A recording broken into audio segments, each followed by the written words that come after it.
gnawing, a yearning to join the greats, to inspire genius, and for all to see that you are a hero.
It gets in us early, gnawing, urging us forward, a yearning to join the greats.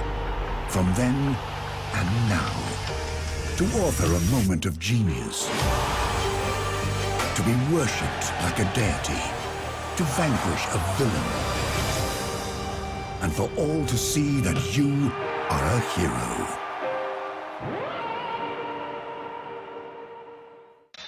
Cindrić, Dujšebajev vodi, Dujšebajev, evo go Čupić, gol! Gol!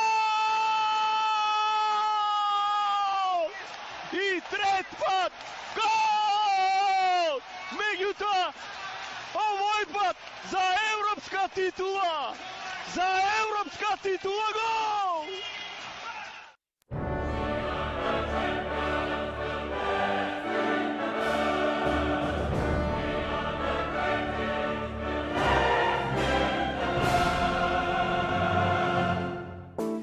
По 20 години соочување, премиерот и председател на СДСМ Зоран Заев и лидерот на ВМРО ДПМН Христијан Мицкоски седнуваат еден наспроти друг. Што сработи владата изминатата година, што забележува опозицијата.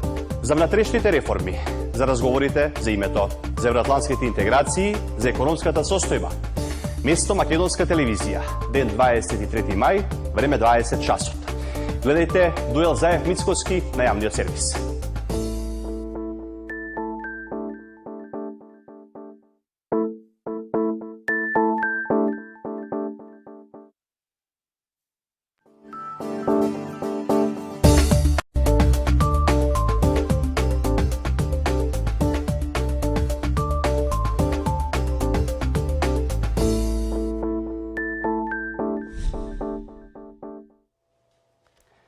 Почитувани гледачи, добро вечер. 23 мај 2018 година, 20 часот.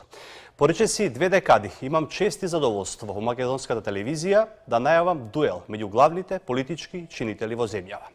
Што сработи власта предводена од СДСМ за една година, што забележува опозицијата на чело со ВМРО ДПМН.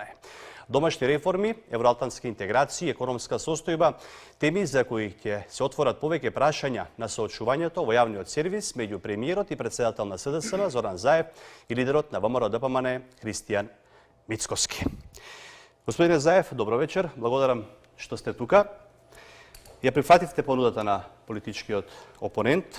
Вие им давате предност на аргументите и диалогот пред водењето гола политика. Дали ги имате доволно за оваа една година за да ги браните владините политики?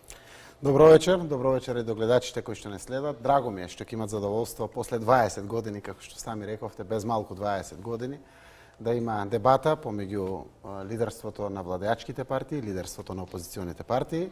Верувам дека ова е така исправно, демократски. Се сметаме себе си за отворена влада и треба да разговараме за се. Впрочем, само тогаш граѓаните ќе ги знаат вистинските одговори кои ќе бидат поставени од најсилната опозиција во државата. Мене ми е чест што сум вечерва овде. Се надевам дека ќе биде ова дебата или овој дуел прилог кон демократијата во Македонија. Благодарам. Господин Мицкоски, добро вечер. Благодарам и вам што сте тука. Вие сте предизвикувачот, иако само неполна година на чело на ВМРО ДПМН решивте да влезете во овој ринг. Од каде таква сигурност за толку кусо време сте успеале да лоцирате толку грешки за да можете да ја свртите политиката за една година сега во ваша корист? Добро вечер на вас, на гледачите. Добро вечер и на луѓето овдека во студиото.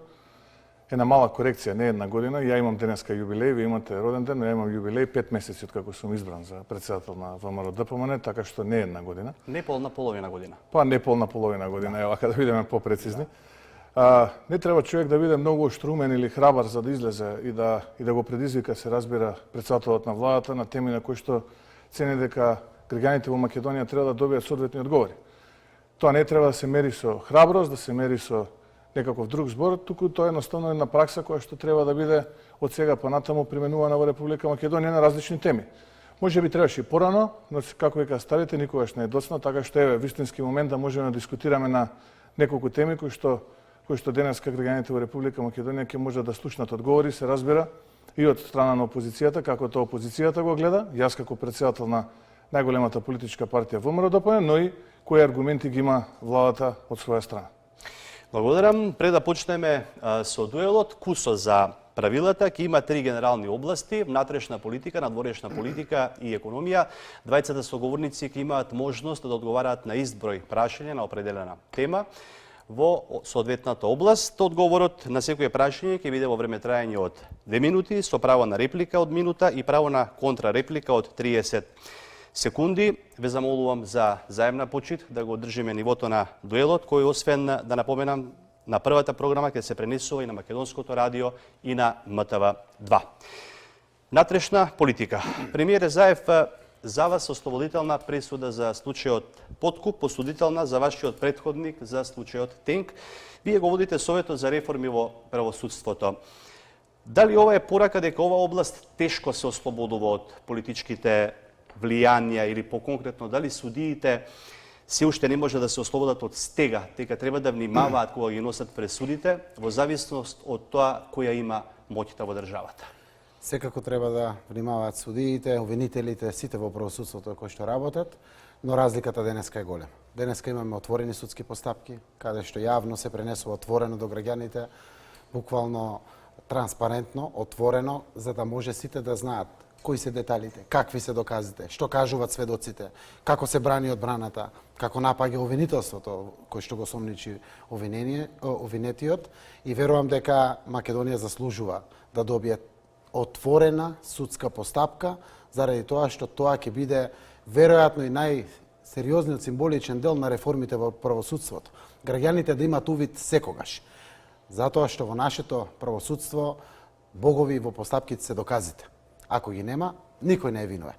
Ако ги има, секој има да одговара за тоа за што се огрешил пред законот, и секако инстанците, второстепени, третостепени инстанции во жалбени постапки мора да се почитуваат. Се во Македонија, денеска отворено се зборува за се, така и за она што се случува во правосудството во државата. Јас верувам дека не е сјајно, нема никакви кадровски промени се уште во судството, тоа се минимални, минорни. Се работи за исти луѓе кои што веројатно треба и најголемата реформа да ја направат во својата глава. Почнувајќи од нас политичарите, правосудството, па дури медиумите, државната администрација, бизнис заедницата, сите. Реформите верувам дека правно, формално ќе ги средиме со законите, но нивната имплементација зависи од луѓето. За да имаме квалитетна имплементација, мора да имаме транспарентност, отвореност, достапност до јавноста и граѓаните да бидат храбри тоа да го коментират. Само на тој начин секој ќе знае дека е под лупа на јавноста. Сите на крајот им служиме на граѓаните. И од тој аспект верувам дека правосудството во Македонија се отвара комплетно. Постапката која што се водеше против мене буквално беше отворена за граѓаните, ја следеа буквално отворено. Така беше и против бившиот премиер Груевски, така и против други случаеви, каде што јавноста сака да има посветено си внимание, тоа новинарите вие го оценувате, таму сте на самите судници, некогаш со камерите, некогаш се директно, па по порталите може да прочитате се. Јас верувам дека македонското правосудство е на добар пат за да биде независно и да дели правда. Законот во Македонија мора да важи еднакво за сите. Имате право на реплика, 1 минута. Да, ние сме сега во една целосно неравноправна положба со председателот на владата, затоа што неговото искуство вели дека 3 пати е помилуван за криминал, еднашка